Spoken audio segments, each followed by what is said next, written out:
Today's sermon reading is from Luke chapter 4, verses 16 to 30. Friends, will you pray with me?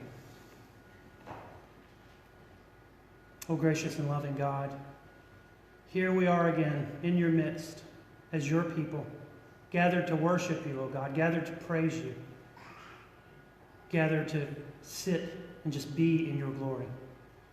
We give you thanks for your continued presence among us this day and every day. May the words of my mouth and the meditation of each and every heart be acceptable to you, O God, our rock and our Redeemer. Amen. Amen. So 100 years ago, this past week, it was on Thursday, a little boy was born into a growing family in rural Georgia. He was born on a farm out in the middle of a nowhere little town that didn't matter to almost anyone in the world. A little town called Cairo. His parents were sharecroppers. They were part of the economic system that had developed after the end of the American Civil War, an economic system designed to continue to keep whites above blacks on the social ladder. Segregation was the law of the land when this boy was born. His parents held such a deep respect for former President Teddy Roosevelt that they named their boy after him. His name was Jack Roosevelt Robinson. That was his name. And very soon in his life, he would get the nickname Jackie, which would stick with him throughout his entire life. Now, when he was only 1 year old, his father abandoned the family, and his mother was left all alone with 5 small children. And having nowhere to turn, she moved in to be closer to extended family all the way to Pasadena, California, literally all the way across the country. But this move did not remove him or his family from the racial prejudice of the day. Jackie Robinson grew up surrounded by the affluence of the community of Pasadena. But he had no access to many of the amenities that he saw every day. Public parks, the best public schools, all of these were off limits to him because of the color of his skin. Now, when he was in high school, his brother Mac won a silver medal at the 1936 Olympic Games in Berlin. A wonderful achievement.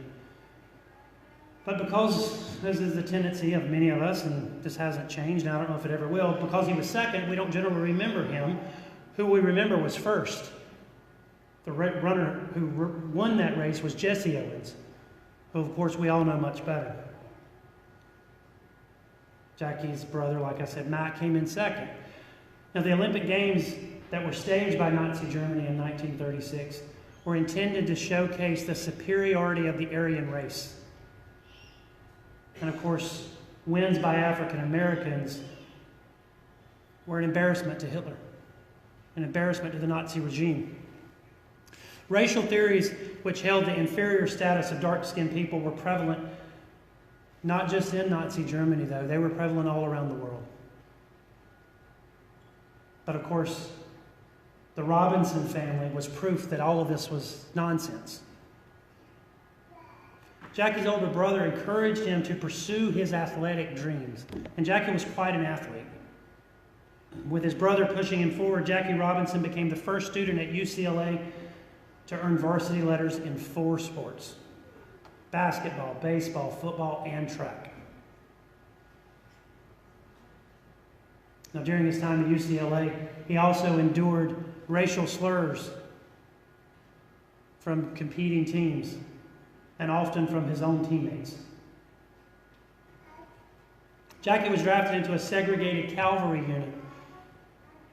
Cavalry, I say that word wrong, not Calvary the cross, but you know the horses. So he was drafted into a segregated unit in World War II. And he applied to admission to an officer candidate school, which, because he was black, there was long delays. He did eventually get accepted and was granted admission, and graduated from the officer candidate program in 1943. 1943, this was the same year that public school education became illegal in California, including Jackie's hometown of Pasadena.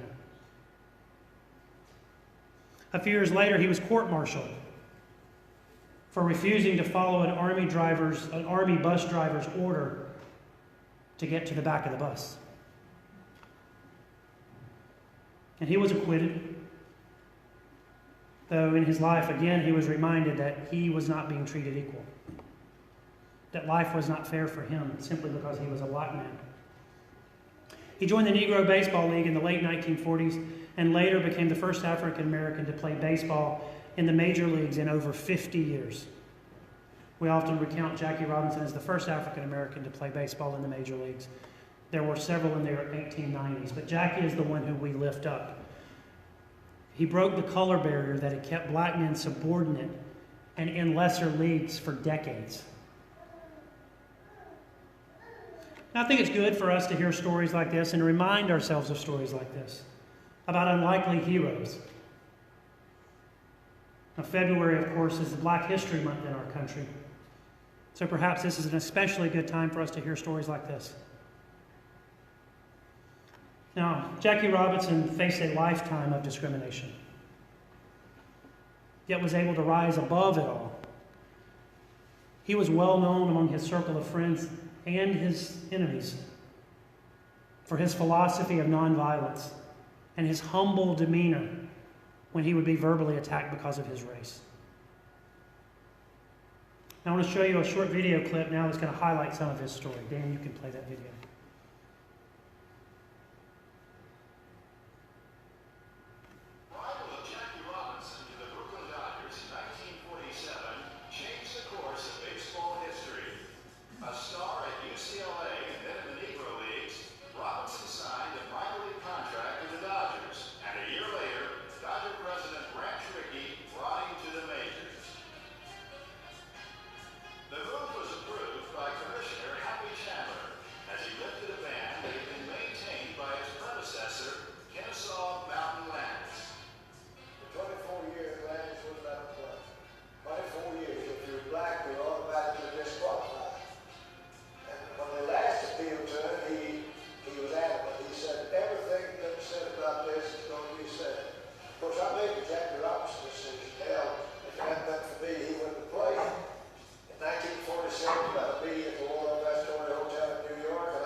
So everything that I told you earlier was true, and everything in this video is true.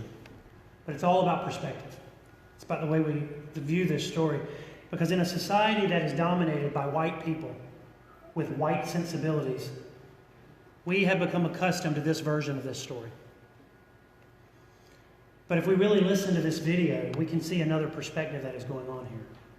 The baseball commissioner, Happy Chandler, lifted the ban on play that had been in force for years. And then he goes on to say, and I quote what he said in the video, "I made the Jackie Robinson decision. If it hadn't been for me, he wouldn't have played." And the commissioner also goes on to suggest that he's a little bit afraid of that God may judge him harshly if he doesn't let Jackie come play with the white players.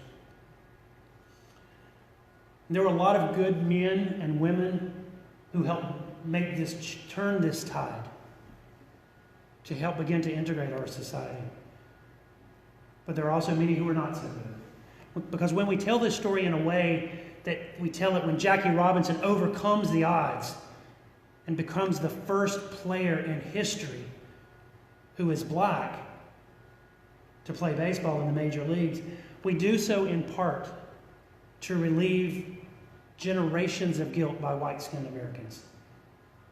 When we say that he broke the color barrier, the subtext is that this was somehow abnormal for an African-American man to be able to play baseball this good. And he was by no means the best. Many in the Negro Leagues thought, why is Jackie going up? I'm 10 times better than he is. And they were justified in that. Robin DiAngelo suggests that we tell the story like this. Jackie Robinson was the first black man that was allowed to play baseball with white people. Allowed. Because this version of the story makes a critical distinction, because no matter how good of a baseball player he was, he simply could not have played in the major leagues without the powers that be, who were all white, allowing it. So when we celebrate Black History Month, we should not do it in a way that celebrates or reinforces our whiteness. When we don't acknowledge the real struggles that men and women of color have faced, when we only lift up their achievements, it implies that a black man being good at baseball is somehow out of the ordinary, that it's not a typical human endeavor. Because Jackie Robinson was not a good black baseball player. Jackie Robinson was a good baseball player who happened to be black. So our gospel reading this morning highlights Jesus' teaching to a group of people in his hometown.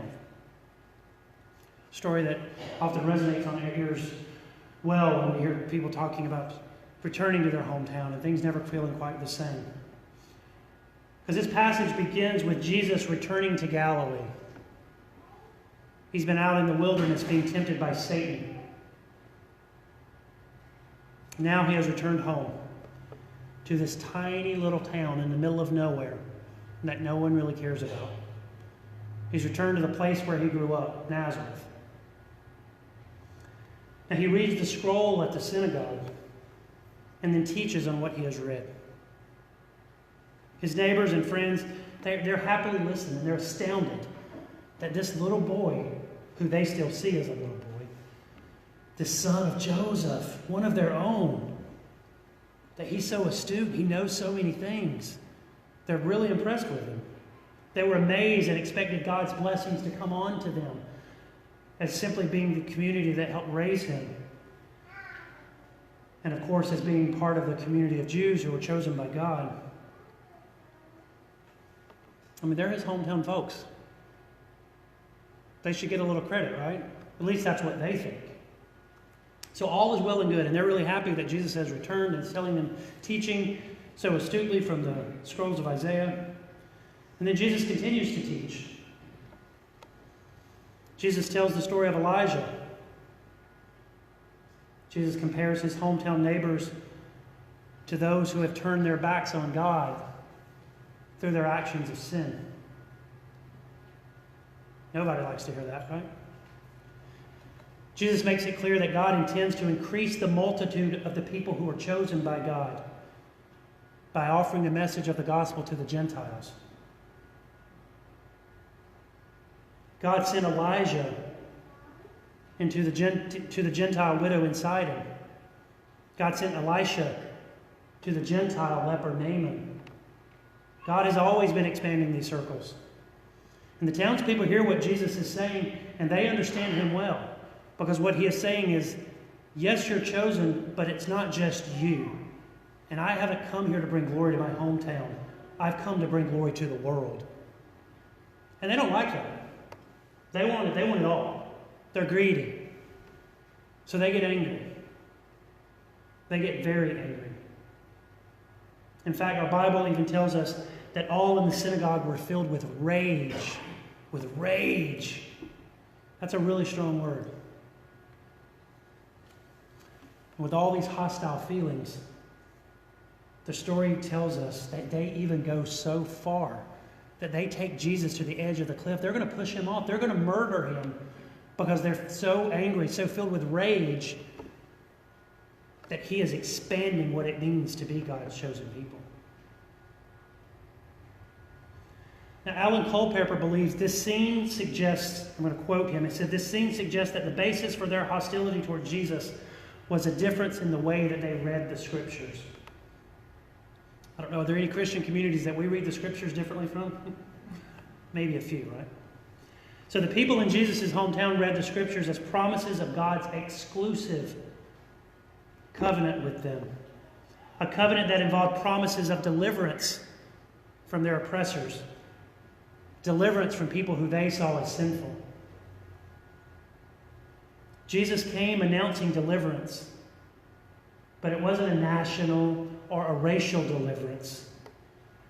It was a deliverance for all oppressed peoples, regardless of their nationality, their race, their gender identity, sexual orientation, regardless of all of those factors.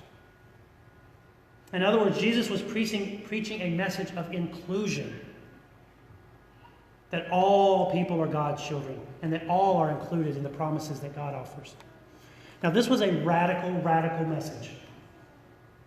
This was very radical 2,000 years ago, and we can look around our world today, and even some of our social media things that have been going on this last week, and see that this is still a radical message today. Because we always, as human beings, we like to think that we're a little bit, there's somebody down below us. There's somebody that we're better than. That's not the way God sees things. And the people in Nazareth believed that they should be first because God had chosen a fellow Jew from their hometown to be a prophet. And they thought that they would get all the blessings. And of course, Jesus points out that they have turned away from God's plan for them. The problem lies in the way that they were reading things, because God's grace has no limits. There's enough for everybody. There's abundantly enough for us all. So we don't have to be greedy with God's grace. It cannot be contained by any nationality, by any gender, by any race, or even by any religious community. We do not have a monopoly on God as Christians. The message of the gospel was, is, and always will be a radically inclusive message. The people in Jesus' hometown wanted to limit that message to them. So the lessons that they learned are still relevant for us today. Because when we try to set limits on who is included in the message of the gospel, what we are doing is excluding ourselves. And as a country, we set aside February to honor the contributions of African American women and men in the history of our country.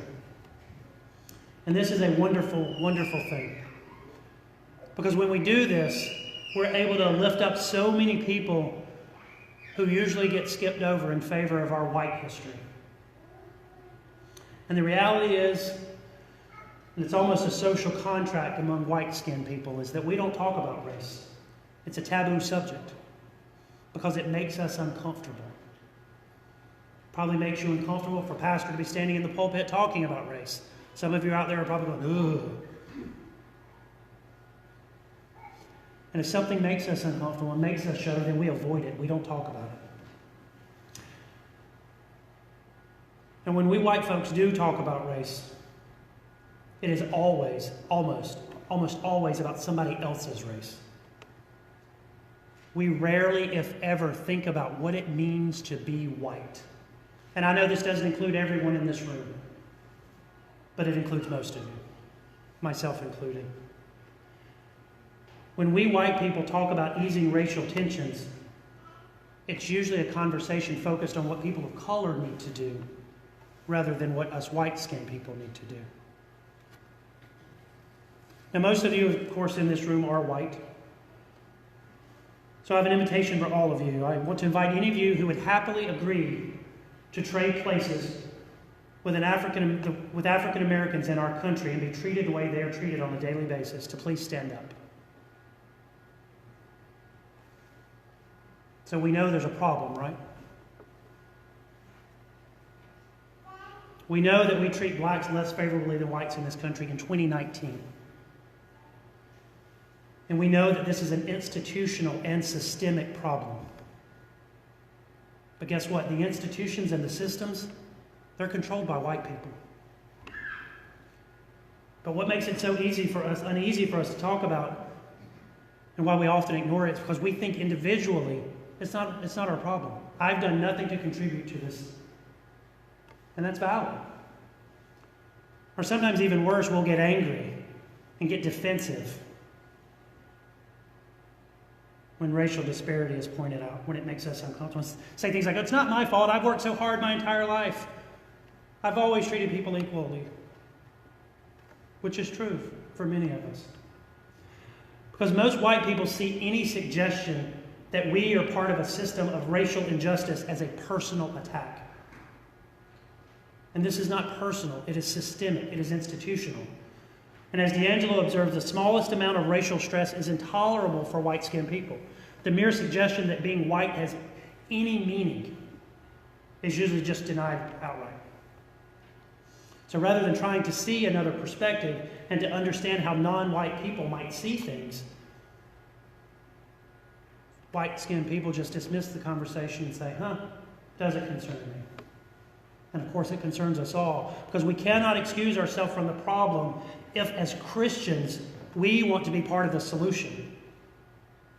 Because racism is not a black problem. Racism is not a brown problem. Racism is a white problem.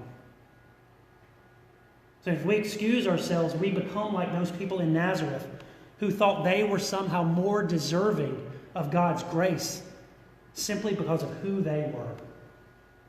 And surely if we know anything, particularly here at West Park United Church of Christ, we know that God loves every single person in this world and that all of us are children of our God.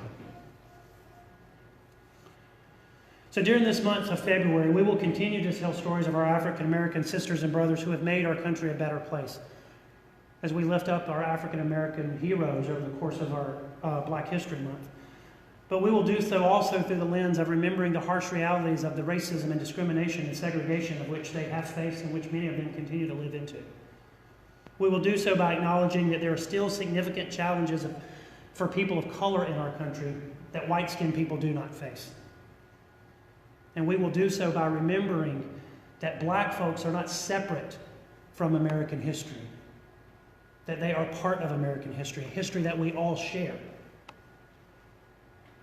It is my prayer this day and in the days to come that God may continue to teach us, to let us learn, and to let us keep our hearts and minds open to the glory and the possibilities that are in front of us. May it be so.